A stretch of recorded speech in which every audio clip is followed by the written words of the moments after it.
memories going. I can only name one Spice Girl. I tell you, it's scary. Okay, this is serendipitous for me because I was on America's Got Talent 2018. Scary Spice. It's Mel B.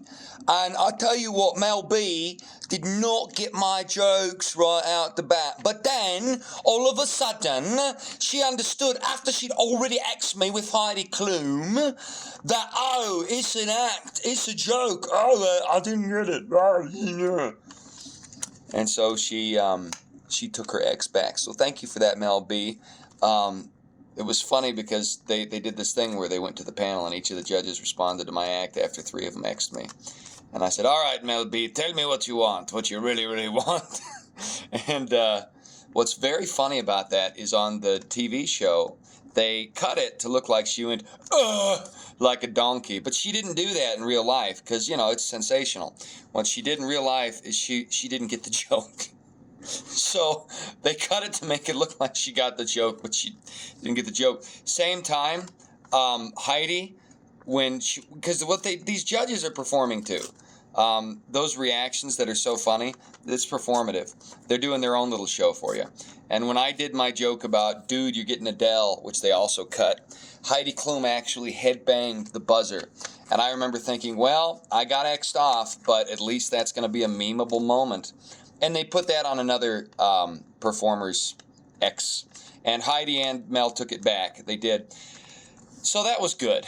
But it just goes to show that the way they portray women in the industry is ridiculous. Heidi Klum, Mel B, not bright. I like them. You know, I'd hang out with them and talk to them.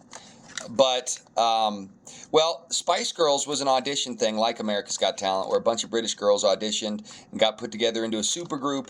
And then the media apparatus that was already in place helped blow them up. They were just competent singers and dancers. They didn't have any artistic vision or anything like that. Heidi Klum is just a hot German model. And all you have to do is starve yourself and look sexy. Neither of these, what am I going to do today? Neither of these positions require a deep amount of mental fortitude. Let's put it that way. They don't require artistic passion. And that's the thing of it, because we in the United States, and those of us who work for a living, we watch these actors and actresses and we assume, oh, they got up there because they worked hard and they were passionate and they spent years going after it. And finally, they managed to combine their passion with a legitimate opportunity and they worked hard and they got it and they did. No. They're scouted and then put on a pedestal. And if they get out of line, then they're destroyed mercilessly by the media apparatus. That's how it works. Unless you are one of the big families, or you make money totally independent of Hollywood that Hollywood wants a piece of, you're not going to make it as an A-lister. Period. Full stop. Mel Gibson is probably he's like 1 in 1,000 because the man, he got cast as an extra in the original Mad Max because he was coming in from a bar fight and had bruises and they're like, oh yeah, he looks like a post-apocalyptic weirdo. And then when they got to the shoot, the director was like, oh, hold on then, who's that really good-looking chap over there? No, he doesn't look like a weirdo at all. He looks better than our leading men. And they put him in there. That's how it happened. And he did good and the movie did good and it moved on from there.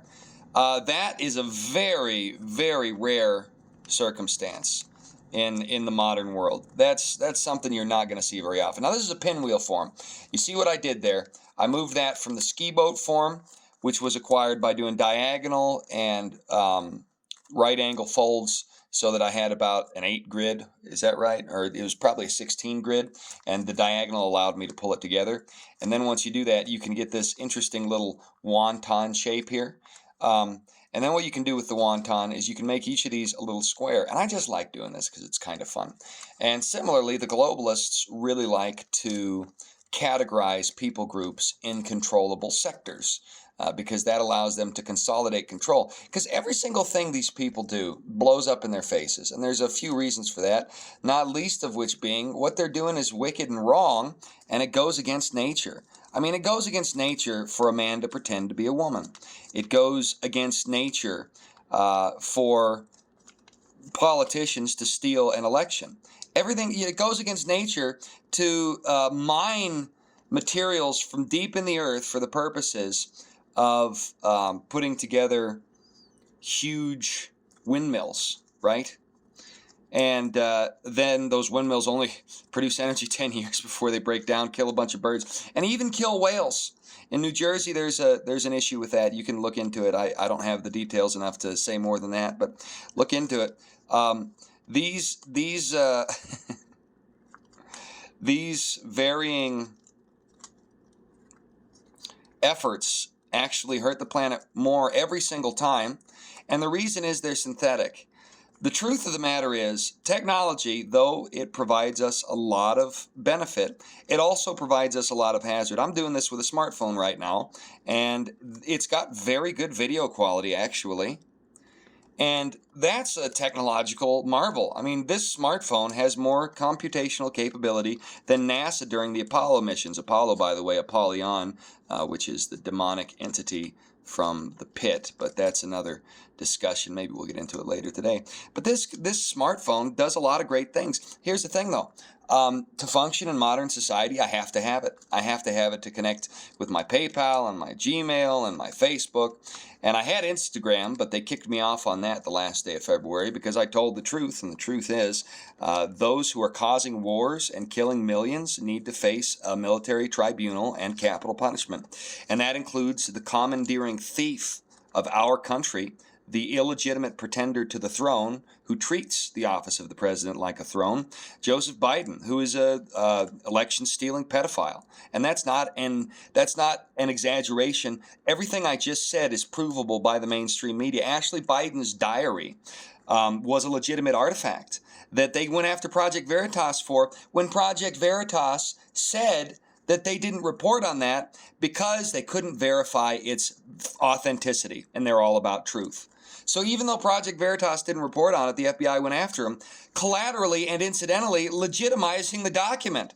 If it wasn't real, if it wasn't Ashley Biden's diary, there's no reason to go after Project Veritas on behalf of the Bidens for a supposed transgression of their privacy.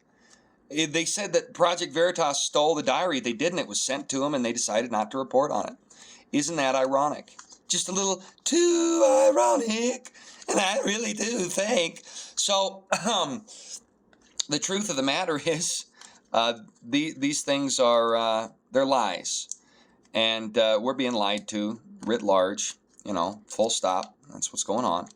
And we need to realize that and act accordingly. And it's interesting because you can really see when the establishment has somebody that just got a little too far. Like with Project Veritas specifically, while we're on that subject, James O'Keefe managed to prove that Pfizer is basically a drug pusher that uses government fiat, essentially, because it's not law. You can't mandate anybody take any of these vaccines under our Constitution. He proved that these people were running a racket. He proved it to several decimal places incontrovertibly. He did. And so what did they do?